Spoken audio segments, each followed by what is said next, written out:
Friends, I am your trainer jenny और आप मुझे देख रहे हैं कहाँ पे? लर्न एक्सपर्ट, जहाँ पे आप सीखते हैं इंग्लिश थ्रू हिंदी। दोस्तों, कैसे हैं आप लोग? मैं तो बहुत बढ़िया हूँ। आई एम श्योर आप लोग भी मज़े में होंगे। दोस्तों, क्या आपके साथ ऐसा होता है कि आप छोटी सी कोई बात कहना चाहते हैं इंग्लिश में और कह नहीं पाते क्योंकि आपको उसका सही सेंटेंस नहीं पता होता? अगर आपके साथ ऐसा हुआ है या होता है तो आज का लेसन देखने के बाद आपकी ये प्रॉब्लम सॉल्व हो जाने वाली है। जी हाँ फ्रेंड्स, आज के लेसन में हम सीखने वाले हैं इंग्लिश में सबसे ज़्यादा बोले जाने वाले सेंटेंसेस। मैं आज आपको सिखाने वाली हूँ 10 सबसे ज़्यादा फ्रीक्वेंटली यूज फ्रेजेस जो इंग्लिश में यूज़ किए जाते हैं, जिनका यूज़ आप अलग अलग तरीके से कर सकते हैं।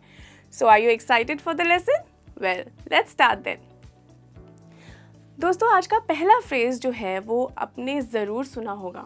मैं आपको बताने वाली हूँ कि आप इस सेंटेंस को और भी अलग अलग तरीके से कैसे बोल सकते हैं। हमारा फर्स्ट सेंटेंस है none of your business. None of your business यानी कि तुम्हारा इससे कोई मतलब नहीं है, या तुम्हारा इससे कोई काम नहीं है, या अपने काम से मतलब रखो।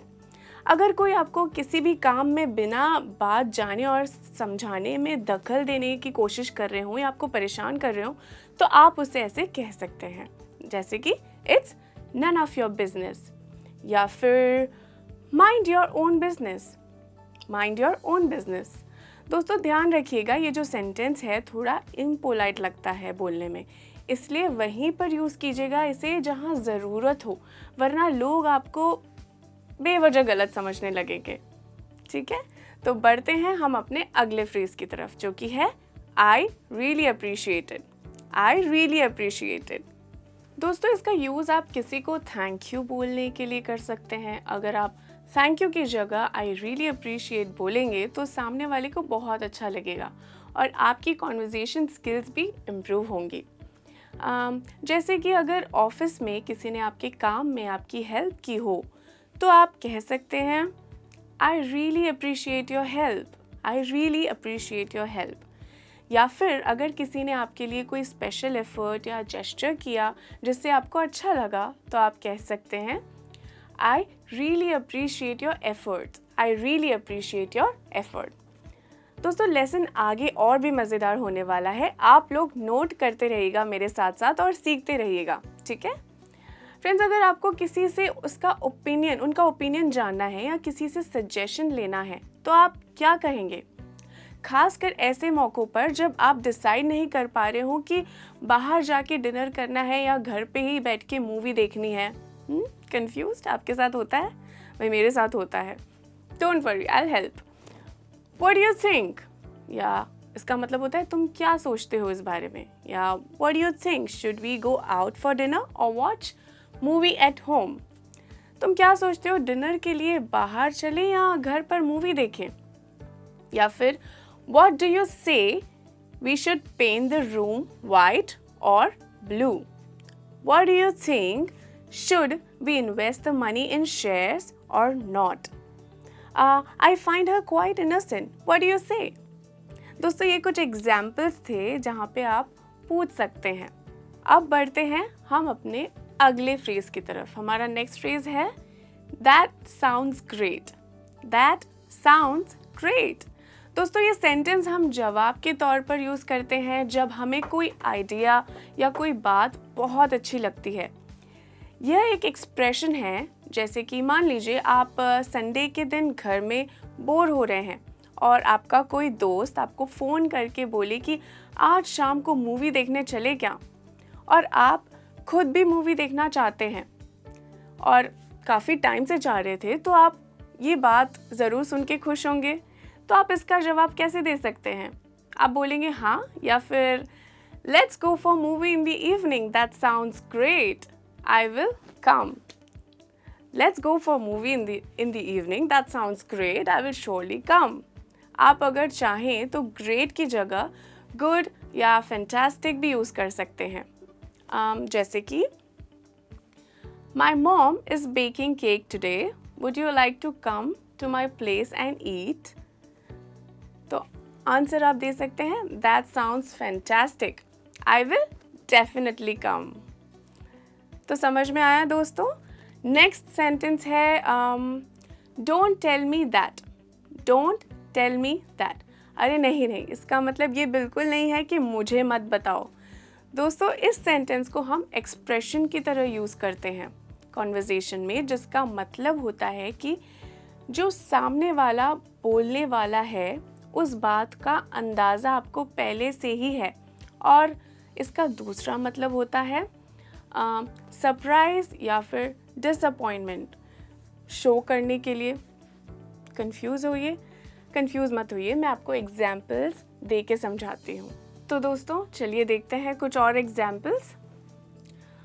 Don't tell me my leave application is again rejected by the boss. मतलब मत बोलो कि मेरी लीव एप्लीकेशन बॉस ने फिर से रिजेक्ट कर दी। Don't tell me there is nothing to eat in the house, I am very hungry. मतलब कि मत बोलो कि घर में खाने को कुछ नहीं है, मुझे बहुत भूख लगी है। Don't tell me maid is again on leave, how will I clean this mess. ये ज़रूर होता होगा, मेरे साथ तो होता है। Don't tell me you are not coming to the party with me. What will I do there alone?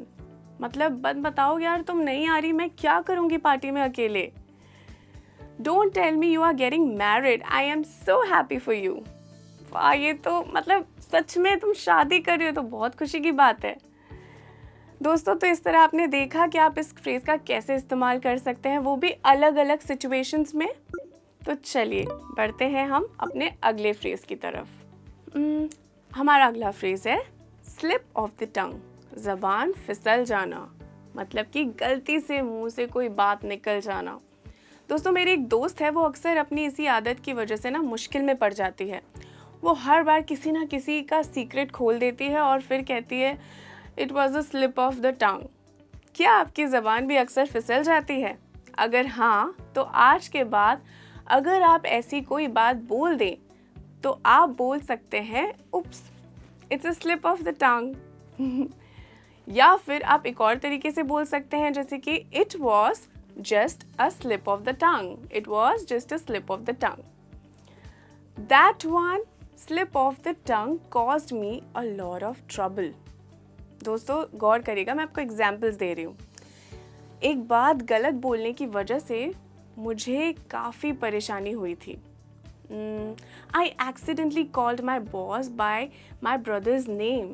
It was just a slip of the tongue. I did not mean to tell her that it was a slip of the tongue. तो दोस्तों देखा आपने कि कितना आसान है बोलना। तो चलिए बढ़ते हैं हम अगले फ्रेज की तरफ, जो कि है गो easy on it. Go easy on it, इसका यूज़ हम तब करते हैं जब हम किसी को सलाह दे रहे हों या फिर किसी को समझा रहे हों थोड़ा ध्यान रखो या आराम से करो। जैसे कि जब घर में आइसक्रीम होती है तो अक्सर सिबलिंग्स एक दूसरे को बोलते हैं कि सारी मत खा लेना, मुझे भी खानी है, मैंने अभी तक नहीं खाई। तो इसे इंग्लिश में कैसे कहेंगे आप लोग? आप ऐसे कह सकते हैं go easy on ice cream, I have not eaten it yet. Go easy on ice cream, I have not eaten it yet. या फिर आपने नई बाइक ली है और आपका दोस्त आपसे बाइक मांग रहा है चलाने के लिए और आप जानते हैं कि वो थोड़ा रफ चलाता है, तो आप बोलेंगे ना कि आराम से चलाना भाई प्लीज़, नई बाइक है। तो आप ऐसे कह सकते हैं गो ईजी ऑन बाइक। कुछ और एग्जाम्पल्स जैसे go easy on work and give yourself some rest. काम को आराम से करो और खुद को थोड़ा रेस्ट भी दो। गो ईजी ऑन योरसेल्फ, अपने आप पर रहम करो थोड़ा सा। ठीक है दोस्तों, आई होप आपको समझ में आ रहा है। तो चलिए बढ़ते हैं हम अगली फ्रेज की तरफ, जो कि है डोंट टेस्ट, यानी डोंट टेस्ट माई पेशेंस या ट्राई माई पेशेंस। मतलब मेरे पेशेंस या मेरे सब्र का इम्तिहान मत लो। ये आपने ज़रूर सुना होगा स्कूल में, जब टीचर्स आपको बोलती हैं या तो आपको डांट पड़ती है, आपने होमवर्क नहीं किया या अटेंडेंस के टाइम आप मस्ती कर रहे हैं, तो टीचर कहते हैं don't test my patience otherwise I will punish you. और एग्जाम्पल्स देखते हैं। I prefer online shopping because long queues try my patience. मुझे ऑनलाइन शॉपिंग ज़्यादा बेहतर लगती है क्योंकि लंबी लाइन मेरा पेशेंस टेस्ट करती हैं। और एग्जाम्पल्स देखते हैं, जैसे कि my boss is always giving me work on weekends, I think he is trying my patience. आजकल मेरे बॉस मुझे हर वीकेंड पर काम देने लगे हैं, लग रहा है वो मेरा सब्र चेक कर रहे हैं।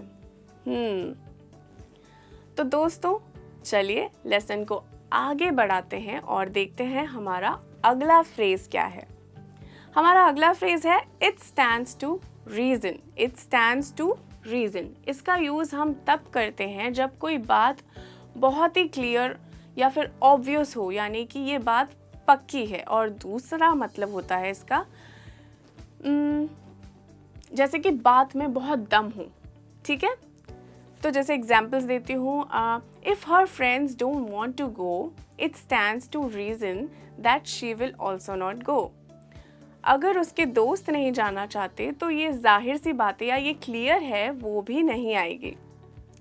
It stands to reason that most people will not buy a new car if they don't think they can pay for it. ये बात तो क्लियर है कि ज़्यादातर लोग नई कार नहीं लेंगे अगर उन्हें लगेगा कि वो पे नहीं कर पाएंगे। It stands to reason that if you don't practice regularly, you cannot be fluent in English. मतलब अगर आपने रेगुलरली इंग्लिश प्रैक्टिस नहीं की तो आप फ्लुएंसी कैसे लाएंगे। दोस्तों लेसन को आगे बढ़ाते हैं। आई होप आपको यहाँ तक के समझ में आया हो। चलिए बढ़ते हैं हमारे अगले फ्रेज की तरफ, जो है कांट आर्ग्यू विद दैट। अब इसका क्या मतलब होता है कांट आर्ग्यू विद दैट? इसका यूज़ हम तब करते हैं जब आप किसी की बात से अग्री करते हैं या फिर आपके पास कोई पॉइंट नहीं होता दूसरे की बात से डिसअग्री करने के लिए। सपोज आई से technology has taken over the young generation, everyone is busy with their phones these days. ये तो बहुत सही बात है। और अगर आप मुझसे अग्री करते हैं तो आप क्या कहेंगे? आप कह सकते हैं can't argue with that. Can't argue with that. It is true. दोस्तों ये जो सेंटेंसेस हैं या ये एक्सप्रेशंस की तरह यूज़ होते हैं कॉन्वर्जेशन में, और आप इन्हें जितना प्रैक्टिस करोगे ना उतना ही आपको ज़्यादा याद रहेंगे। ओके, तो हमारा नेक्स्ट सेंटेंस है really tell me more about it. Really tell me more about it.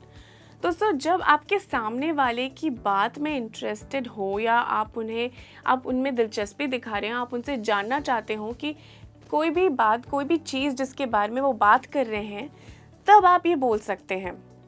जैसे कि कोई अपनी फॉरेन ट्रिप की बात कर रहा है, तो जैसे एग्जांपल्स देख लीजिए, my foreign trip was quite reasonable. Really tell me more about it. दोस्तों कॉन्वर्जेशन ख़त्म करना भी एक आर्ट होती है। सोचिए आप एक पार्टी में हैं, लोगों के बीच में बैठे हुए हैं, क्या आप बिना कुछ बोले बीच से उठकर जा सकते हैं? बिल्कुल सही, और ये अच्छा भी नहीं लगता बिना कुछ बोले कॉन्वर्जेशन से उठकर चले जाना। तो अब ऐसे सिचुएशंस में आप कैसे बोलेंगे? आपको ऐसे सिचुएशन से बचाने के लिए ये जो फ्रेजेस होते हैं वो काम आएंगे। It's time for me to head out. It's time for me to head out. अब मुझे चलना चाहिए। आप चाहें तो ये भी कह सकते हैं I would better be going. It is too late. मुझे अब चलना चाहिए, काफ़ी लेट हो रहा है, या मुझे काफ़ी काम है। दोस्तों आप जब इस तरह बोलेंगे तो बुरा भी नहीं लगेगा। जब आप ये सेंटेंसेस यूज़ करेंगे तो लोग खुद समझ जाएंगे कि आप की कॉन्वर्जेशन ख़त्म कर रहे हैं, आप बात ख़त्म करके निकल रहे हैं। तो दोस्तों आज का लेसन यहीं ख़त्म होता है, और आज आपके लिए मेरे पास एक छोटा सा टास्क है। टास्क ये है कि आपको हर फ्रेज़ की प्रैक्टिस करनी पड़ेगी, एटलीस्ट 3 बार करनी पड़ेगी, और हमें कमेंट बॉक्स में लिखकर बताना है कि आपको सबसे अच्छा फ्रेज़ कौन सा लगा और आपने क्या यूज़ किया सबसे ज़्यादा। तो दोस्तों आई एम श्योर आप लोगों ने हमारे चैनल को सब्सक्राइब कर दिया होगा, और अगर नहीं किया है तो जल्दी से कीजिए। बेल आइकन भी प्रेस करना मत भूलिए ताकि आपको हमारे सारे आने वाले वीडियोस की जानकारी मिलनी तुरंत शुरू हो जाएगी। मैं जल्द मिलूंगी आपसे एक नए और इंटरेस्टिंग वीडियो के साथ। तब तक के लिए अपना ध्यान रखिए, इंग्लिश की प्रैक्टिस करते रहिए। Keep smiling and take care. Bye.